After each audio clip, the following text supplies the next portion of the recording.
how do we upstream, making life worth living and meaningful versus just stopping somebody from dying. We are all worthy, as you say, of a life worth living. We're all worthy of joy and of happiness.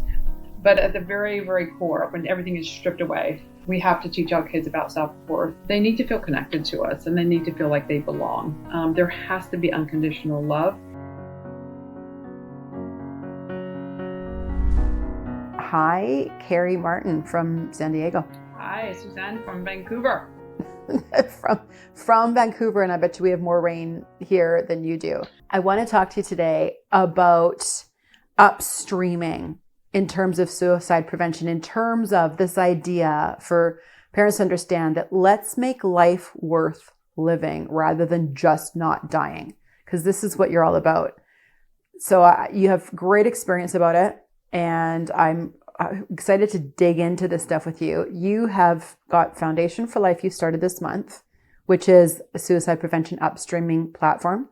You are a suicide attempt survivor. You proudly have bipolar disorder. You are Harvard MPP, and you are really into this idea of like shifting upstream. Let's make life better. Thanks for joining me. What do you want to tell me about you after I did that brief intro? Wow, thank you. That was a lovely intro, and thank you for having me. So yeah, as you mentioned, we're starting a nonprofit called Foundation for Life, and it's just not me. I have an amazing team. You, of course, are our connection scientists on our board. We're grateful to have you. We call ourselves the Hope Architects. And what we are doing is we are building sort of a fence of hope upstream. Why are we doing this? As suicide survivors that have come together, we have realized in retrospect that we can't wait for a crisis. We can't wait for our kids to sort of jump into the river, right? That work we're doing in crisis management, suicide prevention, don't get me wrong, super, super important. We have to jump in and save them, obviously. However, what makes much more sense to us as survivors is actually to do what's called going upstream. So why would we do this? It makes a lot more sense to actually prevent our kids from jumping in the first place. So kind of in a nutshell, what we're trying to do at Foundation for Life is we're trying to go all the way upstream and do programs which get into sort of the earliest developmental windows for our kids. And what we do is we hardwire resilience, making life the only option. I just had an analogy as you're talking. It's like you have a child that you don't want to drown. So instead of just hiring somebody to watch the pool and when they're drowning, they'll save them, you teach them to swim as early as you can. Yes, exactly. As early as you can, you teach them to swim. Yes. So when we're building this fence of hope and kind of cultivating the will to live in children, we are doing it by building 5 program pillars, which we can talk about if you like, which again, it's about hardwiring resilience and hardwiring hope into our children. And in my own personal situation, when I think about, what led me to take my own life and what would have made the difference, I really feel if these 5 program pillars had been in place, I perhaps wouldn't have attempted 3 times. I want to get a lot later on into actually tangible solutions, what we do, but I actually want to talk about your own story of what you want to share. You've said you have done counseling, you've worked with youth, you've done dialectical behavior training sessions, which is something you can tell me about that later in terms of suicide prevention. What's your story that you want to share that's led you to be you and I connecting over this suicide prevention upstream organization that you are launching? Well, I've been doing mental health advocacy work for a couple different decades. It all started for me.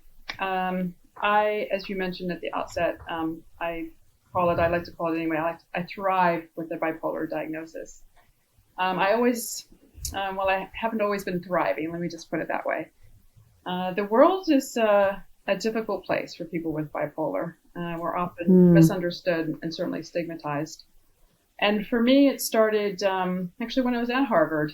I was really, really struggling. My mother actually is also a suicide survivor. I was struggling with that. I was struggling with coming out of the closet. And I really kind of lost my way. I found it within myself to reach out to the mental health clinic at Harvard and set up an appointment. I went, I poured out my soul, and had a good sort of what I thought was a good session. I went back to my apartment in Somerville, and I stepped into the apartment. About 10 minutes later, I got a ring, and the woman I had poured my soul out to was on the other end of the phone, and she says, "Kerry, I'm sorry, but I can't help you."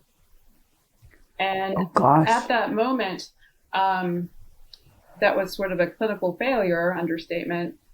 I just felt like, oh my goodness, Suzanne, I'm actually beyond help.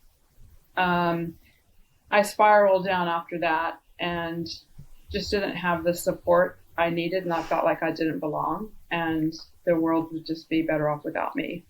And that led to my first attempt. Thankfully, I'm still here. And then some other things happened in my life where I just couldn't get myself sorted. I didn't have the coping skills, the emotional regulation, distress tolerance, all the things we're taught in DBT to really to stay. It's one thing we talk about foundation for life is to stay. One more day the world needs you. I just couldn't get it together. So I've been through a lot, but I've managed to turn my kind of pain into purpose, and to now build what we call it also in DBT, kind of a life worth living.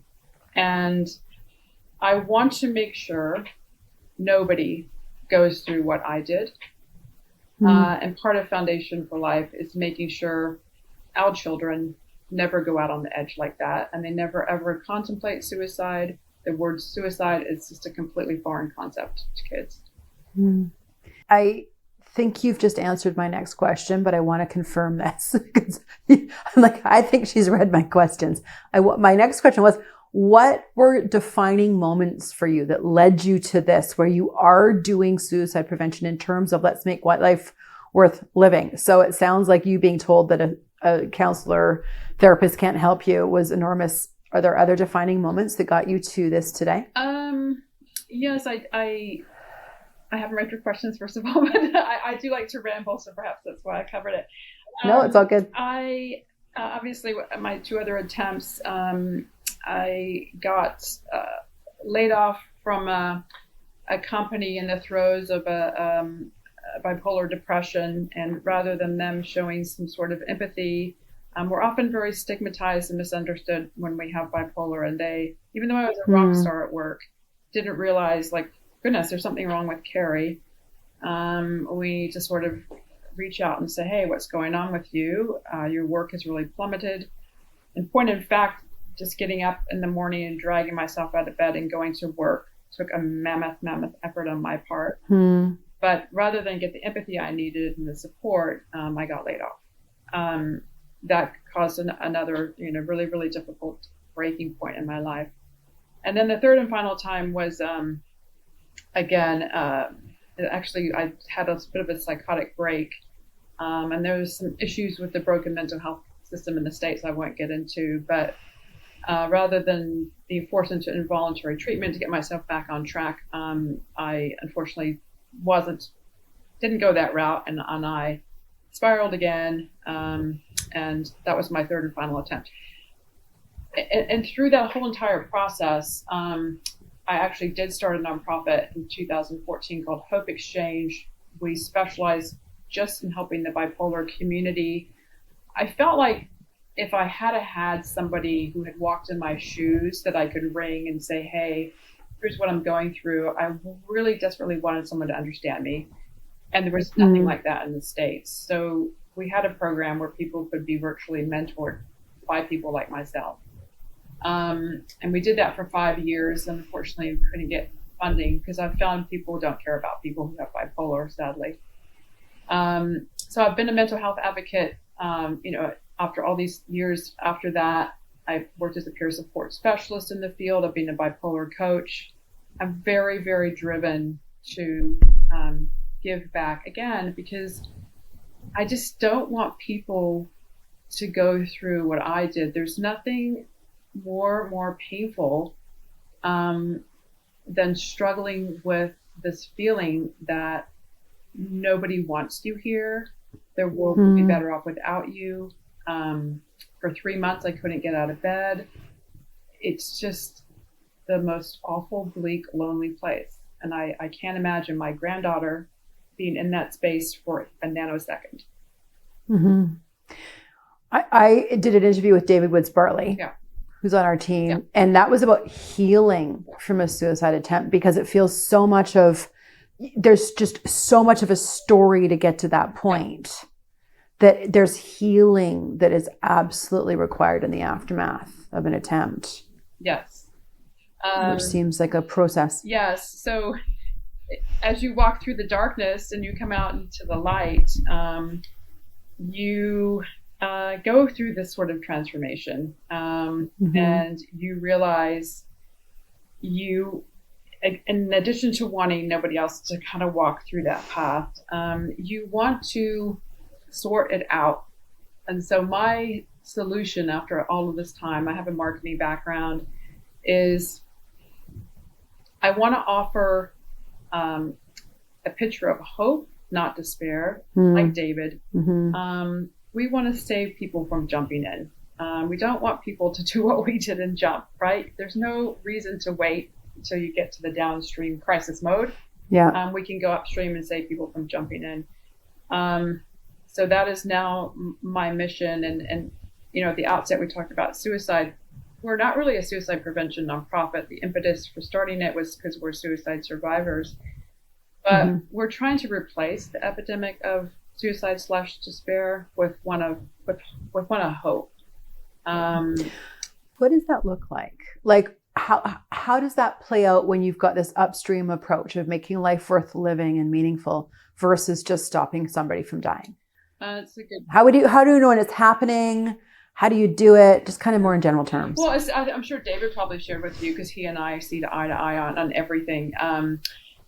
All of our children are at risk of suicide. We spend a lot of money modeling who's at risk, when point of fact, all of our children are at risk. So we need to go upstream and really work with all of our kids. This is not about suicide prevention. This is about mental wellness. This is getting all of our children on track. Children today do not feel seen, they don't feel heard, and they don't feel understood. So all of our programs at Foundation for Life that we're going to be funding in this Hope Rising cohort are programs for our kids in general. And they're about setting up all kids. So they have what's called, at Foundation for Life, a will to live. How do we do that? Well, we have programs in the States, and I'm sure you have them in Canada, where we're going all the way upstream and we're helping our children. We have 5 program pillars. They are teaching hope to our kids. It's a teachable skill. It's been scientifically proven. It's about arming them with resilience toolkits. It's about going in very, very early. Kids are hardwired, as you know, from 0 to 60 months, about going in very, very early in what's called the alpha theta brainwave stage, early childhood priming programs. And it's about setting up this sort of more community and more belonging for our children. They're behind this wall of disconnection with social media. We have got to eradicate that. And then the final thing is, for me, I'm bipolar. I'm also gay. We have got to go in and help these very vulnerable communities. My brother's gender in the States, the suicide rate is astronomically high because of somebody else. Well, it's one of the reasons, but he's certainly not helping. So we've got to come in and we've got to spend more money on these extremely, really vulnerable communities, and we're not right now. You know, one of the things about the LGBTQIA plus community is there's always a story behind that. I did an interview with a transgender student I had at my psychiatric unit, which was such a great interview. They were 17 at the time. And what came out was there is a story there, and there's a very high rate of substance use. Like you said, there's a very high suicide rate. And there's our upstream that we need to start with when we're young too, right? Can you tell me, so for you've got 5 pillars, you said. Can you give me like in 2 or 3 sentences of each, like the 5 in order, and what a parent would do with that at home? Well, that's a good question. I mean, obviously, when it comes to parents, they can't do all of these programs at home. Some of these are driven into the school districts, and we can hope that they send their child to a school that teaches children this mental armor, so to speak. Parents can only work within the paradigm of what they can control, right? Parents cannot control, the fact that their kids are on social media. Well, of course, they can control what, social media they can be on, how many hours a day. But they can't control the extent to which their children have the sense of community and belonging outside of the home. And they can't control whether or not their children have access to early childhood priming kind of curriculum in the schools and so forth. But zeroing in on what parents can control when it comes to, for example, community and belonging. Are they allowing their children to interact with their grandparents? So there's this intergenerational kind of sense of belonging. Are they really taking time to be present with their children and making sure their children are seen, heard, validated? I see a lot of parents who are controlling versus connecting with their kids. So there's a lot of things, not necessarily within the confines of our programs, but a lot of principles underlying our programs that I think parents could take away and apply at home, if that makes sense to you. Well, so you just said a connection, right? Right. Go take your kid on a walk or for a bike ride or for a burger that. I'm sure that everything would align with what we can do at home to upstream, to make that life meaningful. Right. So it's hard for parents right now. And I understand that and I see that. But we can, as parents, arm our children to the extent we can with tools to help them cope with an incredibly challenging world. I do practice DBT. I run DBT groups. I have, and I am a coach, arming our children with more coping skills, particularly people who, I'm a bipolar coach, because the world is challenging. So what can parents do? They can just accept that as their reality, and they can work with, as I said, things they can control. I'm a big believer in DBT, as you and I talked about before we started this. It's a modality that is extremely intuitive, and a lot of it has been adapted to be understandable by our children. I'm not saying parents should all become, DBT therapists, etc., but some of it is very approachable. There's even the core, the foundation of DBT is mindfulness. Can we sit with our children and meditate, do a bit of yoga? Of course we can. Can we teach our children how to manage their distress properly, which is one of the 3 triangles of DBT? Of course we can. So there's lots of things in the toolbox that parents can kind of pull out to help our children deal with growing up in a very disconnected world. Can you explain what dialectical behavior therapy is? Like the basic premise of it and when we use it? One of the reasons I love it is it was started by a woman named Marsha Linehan, and she was in her late teenage years, and she was in a psychiatric hospital, hearing voices going crazy, quote unquote, and nothing anybody did was helping her. So she checked herself out and she left. She went to a Zen monastery and was with the monks for a long time. And she came out and she said, well, there's got to be something more we can do for people like me. She was diagnosed with a serious mental illness, by the way. And so she came up with DBT. It's kind of a variant on CBT, which is cognitive behavioral therapy. And she realized that not only can we have a modality with mindfulness in it, which was very different, but we can have this dialectic approach or thinking behind it, where on the one hand, we have to teach our children to accept the things they cannot control. And on the other hand, we have to teach them that you also can work on changing yourself. You accept yourself for who you are, but you also can be responsible for changing things. So that's the dialectic part of it. And then the other thing she really pushed, and which I so love and so beautiful, is we, regardless of who we are, regardless of our diagnoses and things like that, our sexuality, we all deserve to be happy. We all deserve to have a life, in her words, worth living. And so all of DBT and all her modality and her practices and her skills she teaches on this triangle of emotional regulation, distress tolerance, interpersonal effectiveness skills is all driving people to build a life worth living, based on finding your purpose, finding your joy. And to me, it's just a beautiful, beautiful modality. It is. So I'm curious to know what you think of this, because what I'm going to say is contentious here. I so believe it all starts at home. Yeah. And I don't mean that in a way that is guilt inducing. We all have our own mistakes. I don't mean that we have to be perfect. I just yesterday interviewed a former student of mine who's now a surgeon. She's now Dr. Allie Donaldson. And I was asking her, I mean, she's 28 years old. She's just new in this field, and just asking her about, connection. And she commented that one thing she saw when she was in her psychiatric rounds was if there was a youth there, patient there, sometimes the parents would go off about how bad that kid is in front of the practitioners. And they do this and they do that and they don't listen and they misbehave. And we said, wow, like there's your disconnection. Yeah. And so I've seen that with so many psychiatric students that I had, of just feeling a disconnect between mom and dad. And I say as a teacher, we have programs through the yin yang in school, social emotional learning, trying to get up our emotional intelligence. And what I found in my research and experience was, at the end of the day, every child, like you said, wants to be seen, heard, and understood. Yeah. Valued. You are worthy. Every single child on this planet, no matter what age you are, wants your parents' face to light up when you walk into the room.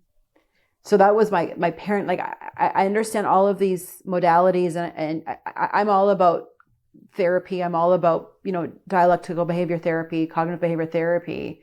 I've had the opinion that there are things we can emulate at home, like what you said about the mindfulness, or just the you're worthy of this life. So go ahead. What are your thoughts on that? Well, I think if you strip away all of the jargon and all of the psych talk and the therapy talk, you're absolutely correct. And it's very, very core. Any, I don't know if any therapy, but definitely DBT, is this notion of we are all worthy, as you say, of a life worth living. We're all worthy of joy and of happiness. But at the very, very core, when everything is stripped away, there is this, we have to teach our kids about self-worth and so forth. And to do all that, they need to feel connected to us, and they need to feel like they belong. There has to be unconditional love. So all of that, where do the kids spend their time? At home, right? Of course, they're out there in the world and we can't control all of that, but we can equip them with mental armor, send them out the door wrapped in our love, to make sure when they get out there, they're best equipped to deal with all the bullshit they have to face. For sure. The one thing I do want to add is I get approached a lot by parents who have lost their children to suicide. And I just want to make sure that there are parents out there who just are doing an amazing, amazing job with their kids. Right. And when there's a loss like that, an unimaginable loss, there's guilt. Yes. I want to make it very, very clear to anybody who's listening that you did nothing wrong. There's situations when tragedy happens, when there's no amount of love you could have poured into that kid, which would have changed the outcome. Which is just something you have to keep repeating yourself. And someone actually reached out to me 3-4 days before Christmas, and they were writing 12 days. What is it? 12 letters of Christmas, whatever that thing is. Someone had just lost their son, and it was their first Christmas that just happened. And she was getting these 12 letters for the parents and the siblings he had left behind. And she asked me if I could reach out to people to help write these letters. I reached out to a couple of people on LinkedIn who I think you know, Suzanne. And they immediately wrote letters as parents, reiterating exactly what I'm just saying. There's nothing that the parents could have done to have saved their kids. So I want to make it very, very clear that there is good parenting, and then there's parenting that could be better. but it's incumbent on schools and on other things in society to help parents. Right. I think there's not enough stuff out there helping parents. There's not support. Yeah. I'm so glad you brought that up. I find it such a juxtaposition. I'm so glad you brought that up because I totally agree with you. Is that I want to call a spade a spade. It starts at home. We need to step up the plate to the plate. Parenting is not an afterthought. Parenting is not a pastime. You are on for a period of time. And if you can't be on, you can do damage to children. But I'm so glad you said that because there are lovely, amazing families out there that have enormous grief over suicide, that they did everything that they could. So it's tricky in this same conversation to have both of those. And for sure that guilt, I can't imagine. Yeah. And yet I stand by it starts at home. So that's it's hard. I hear you too, because, I tell Sarah, who's 28, his granddaughter, I think you've seen her pictures, Noelle. I think she's the most beautiful little kid on the planet, but I'm biased. And I always tell Sarah when she's sort of like making a decision in life about priorities, I say, Sarah, when you made a choice to have Noelle, you made a choice to put Noelle first, always, regardless of whatever is going on in your life. Yep. That kid is front and center. Every single thing you do has to be about putting Noelle first. And I think, if parents adopted that mindset a wee bit more, when it came to making a decision about how do I spend Sunday afternoon, well, I can tell you, it should be with your child. Mm-hmm. Right. But then, like you said, we still need all of these upstreaming entities everywhere else, because we need it in schools. Yes. We need it in institutions. Absolutely. And I have talked about this village approach. Yes. I do believe it starts at home, but it is a village approach. And in some people that you and I know that are suicide loss survivors, there were things maybe not in place around in society that they needed. Mm-hmm. So, okay, here's my last question before I do my wrap-up questions. Tell me where meaning and purpose, specifically meaning, purpose, come into play with this upstreaming approach, making life worth living. I think, I know you've studied DBT. One of the thing that for most people, I'm not talking just about kids, but for teenagers, as you go into adulthood and college, I'm in particular a huge believer in this. What pulls us through the darkness back into the light, what keeps us on track, is finding purpose in our lives. I don't know if you want to call it your calling, but that is just central to me building a life worth living. I know when I have myself been depressed and gotten into a lot of trouble, what's really gotten my life back on track is finding my purpose. And for me, it's always started with, sometimes I've been too sick to work, volunteer work. It just fuels me. This notion of giving back to help others lifts me back up. So we have to do whatever we can to help our children find purpose. It's never too early. Like I took Sarah a lot. We made peanut butter and jelly sandwiches to go out and feed the homeless in the parks, or to serve food to the homeless at like a shelter on Thanksgiving.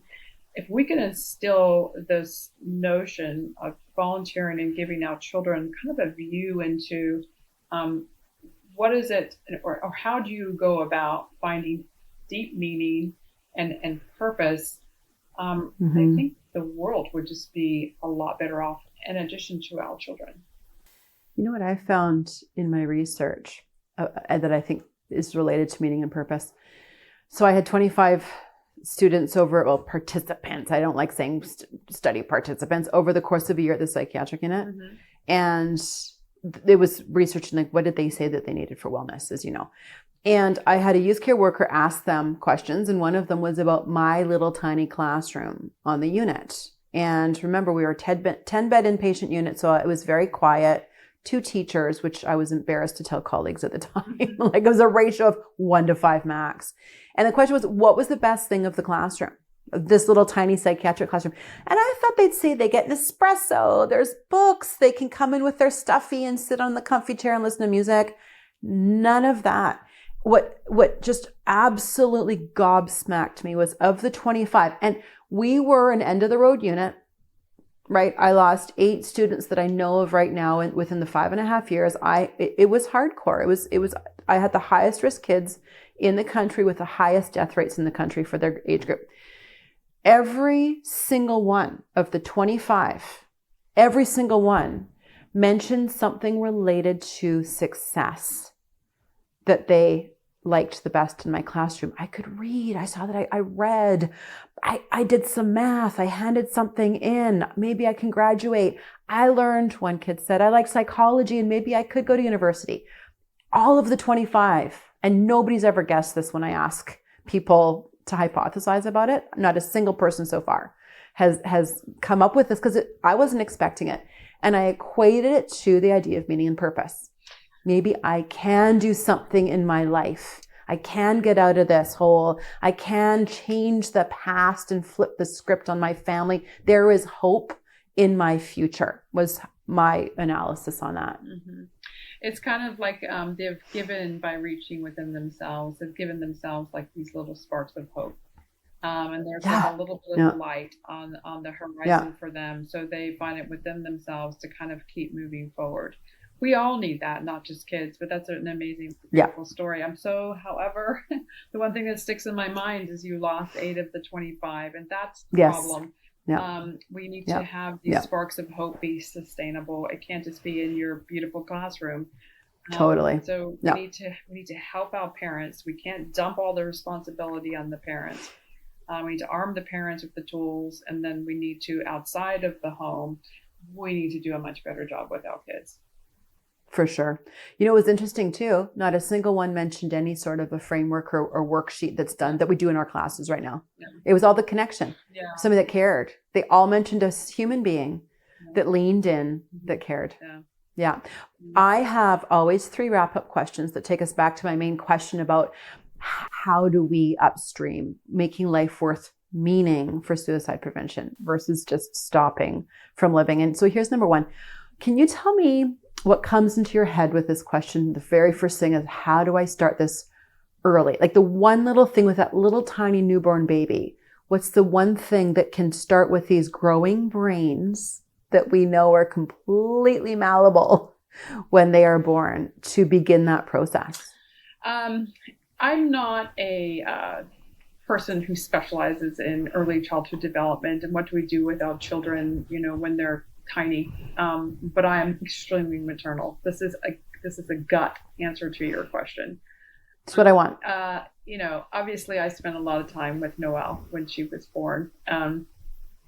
That kid never, ever for 1 second doubts she is incredibly loved. And it's turned her into this little angel. I called her my angel. Sarah's 1 and Noelle's angel number 2. Where you go into a room now, and the first thing she does is she outstretches her little hands because she wants to be picked up, not because she's in need of love, because she loves love. Yeah. And she wraps her arms around her neck and she doesn't let go. And we have got to make our children feel loved and comfortable with love, to be honest. Yeah, I could not agree more. Could not agree more. You are the best thing on this planet to ever walk the earth. That's what I think of you, my child or grandchild or little tiny being. Okay, here's number 2. Can you give me 3 tangible ways that we can foster this meaning and purpose in kids, knowing that they are worthy? I go back, Suzanne, to this notion about kids needing to be seen, heard, and understood. When it comes to seeing kids, we literally just need to see them. If they've got a soccer game, go to the soccer game. See your children. Be present with your children. Don't turn on the TV. Play a game with them. Sit across from the board game and look them eye to eye. Honey, how was your day at school? Really connect and see your children. When it comes to hearing your children, don't sit there and listen to respond to them. Sit there and actively listen. Validate them. Don't give a lot of advice. Don't control them. And then when it comes to understanding them, you have to understand what it's like to be a kid now. This is not what it's like when we grew up. The times have changed. So try and understand with a deep empathy, not sympathy, but empathy. If you haven't watched Brené Brown's RSA on the difference between sympathy and empathy, watch it. So I would say I'm going to answer both or on seen, heard, and understood. Really dial into those three. Bang on. Totally bang on. That's exactly. I think I'm going to do some big, massive carousel and infographic about what you just said. Well, there's a lot of different ways to see, hear, and understand our kids.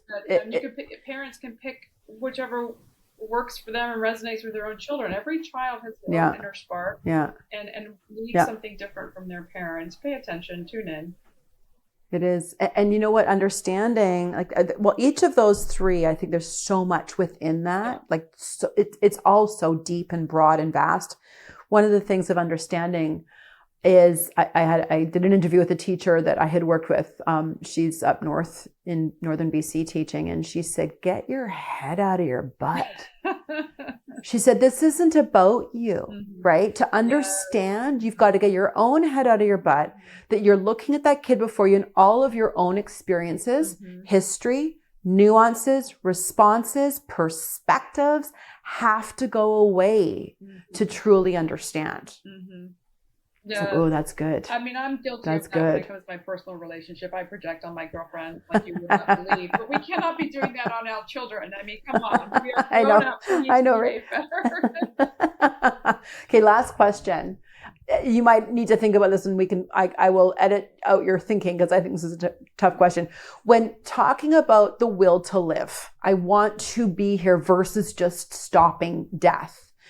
If you could put that logo on a t-shirt, what would it be about that? It's a really hard question. I mean, obviously with the Stay movement now, logo is stay one more day. The world needs you. Partly because suicide is typically very impulsive. And if people would just realize the despair is very fleeting and just to hang in there. A logo for the will to live. It would probably, the Stay movement, Suzanne, it's not a plea for people to stay. It's really giving our children, I know the word hope is very esoteric, but we've got to give our children hope, which is sorely lacking, particularly in the United States. Yeah, totally. Politically. We've got to give our children hope for a future that gives them a reason to stay.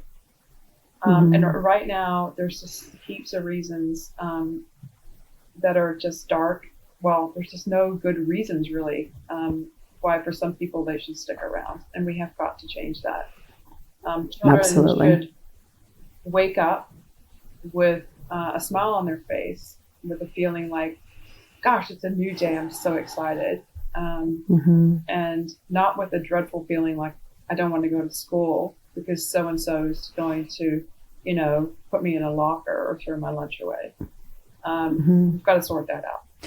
And with all of that, the difference in the world feels to me like when you know that you are wanted, then you get up. Yes. When you are the most important thing to somebody in the world, like the most important thing to your parents, trust me, you're going to want to get up and go give them a cuddle. Yeah.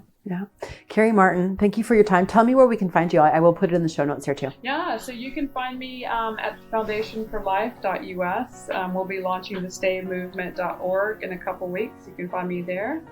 But it's been a real pleasure. Love talking to you, and I'm so excited you're on our team as our connection scientist, helping us connect with the kids. Thank you, Kerry, for your time. You're welcome. Take care. Thanks for listening. Now, you can do your part and share this with somebody who needs to hear about it. This building our kids up and making life worth living rather than just stopping dying. Click like on that little link below, and I will see you next time for more interviews to come about how we can connect better with our kids and get on their turf. I am at drsuzannesimpson.com, and fire some comments below. I will respond to everything and let me know what you want to learn.